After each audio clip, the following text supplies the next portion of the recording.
One thing that discipline definitely does help you with is it helps you get things done.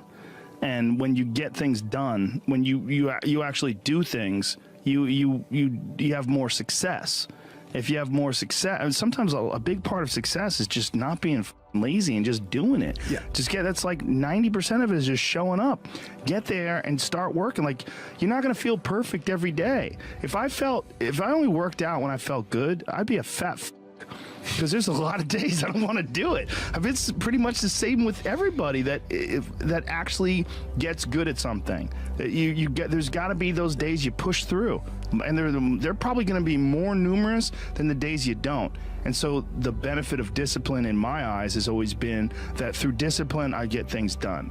I always say that I'm like the most lazy, disciplined person I know because I don't want to do it. Yeah, but I always do.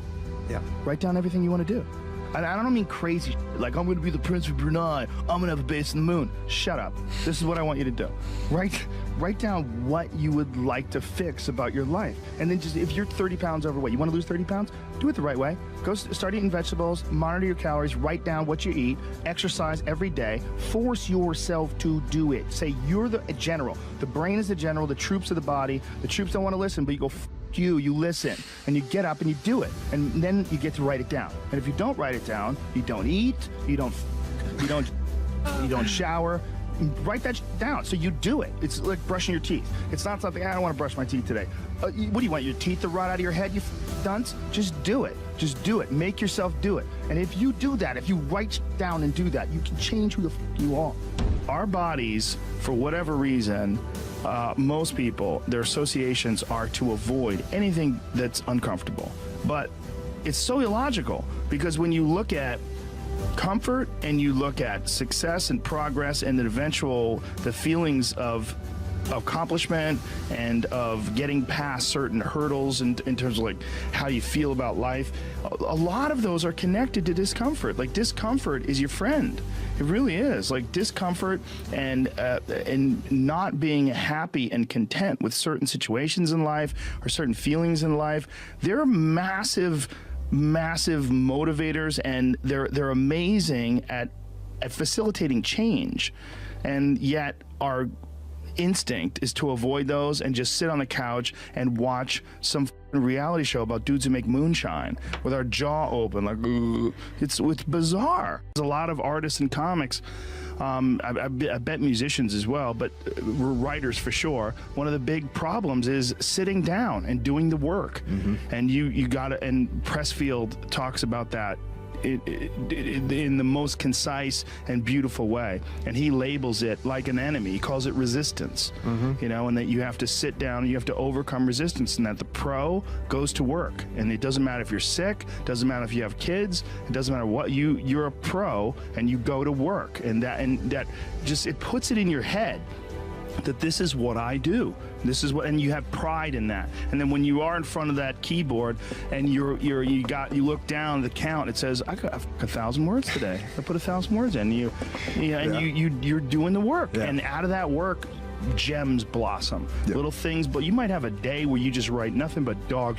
So what? Show up again tomorrow, and tomorrow out of that dog, the flower will emerge.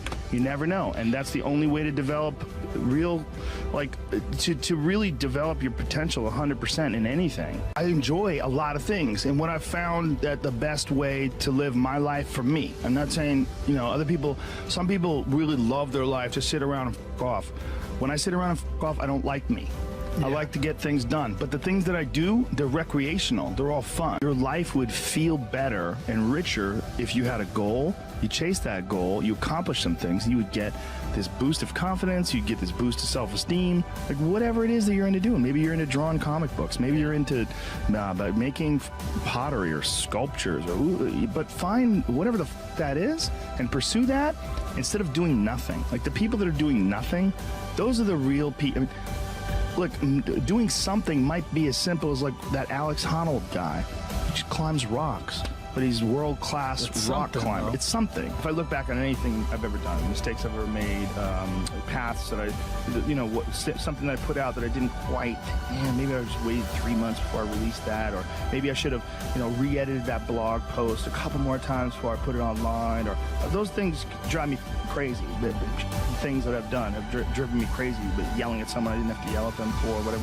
But the most important thing is always for all people to recognize that you're not who you were a year ago. You're not who you were 5 years ago. You're not who you were last week.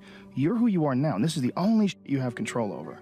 So you got to regulate how much you dwell on regrets of the past. You really got to be careful, because it's good to have a little. Because my regrets, whether it's things of professional nature or the very few regrets friendship-wise, which is one thing that makes me very happy. But there's life is strange. There's a lot going on. There's a lot of factors happening in life. But for sure, who I am now wouldn't have ever happened if I didn't fuck up. If I didn't make those mistakes, I wouldn't have understand the importance of friendship and kindness. And if I hadn't been cruel at some point in my life, or someone hadn't been cruel to me, I wouldn't understand the beauty of love. I wouldn't understand the full range of it, because I hadn't felt the sting. If nobody ever punches you in the face, you don't really appreciate safety. Because a lot of people don't even understand what safety is. You pretend, oh, we're safe, but you are so not safe at any moment. And when someone's punched you in the face a bunch of times, and you've been in a street fight with some guy you barely knew, you got in an argument with him, there's something about regular safety that's sweeter. Yeah. It's more delicious. Yeah. It's more delicious. It's way better to drive your car straight after you almost lost control on a turn. You're like, wah! And then you get back straight, you're like, whoa. For sure. I'm not saying that you should go sideways around corners, but what I am saying is that there's a yin and a yang to this world, man. And you gotta fuel yourself with the fuck-ups. And most people get stuck in these patterns because they define themselves as a fuck-up, or they define themselves as a person who doesn't follow through on their ideas, or a person who doesn't pursue their real interests and loves. You define yourself by that. Well, I guess I start things and I quit. No, you don't. No, you have started things and you quit. And it gives you a horrible sense of regret that's made you define yourself by that. You don't have to do that. You don't have to do that.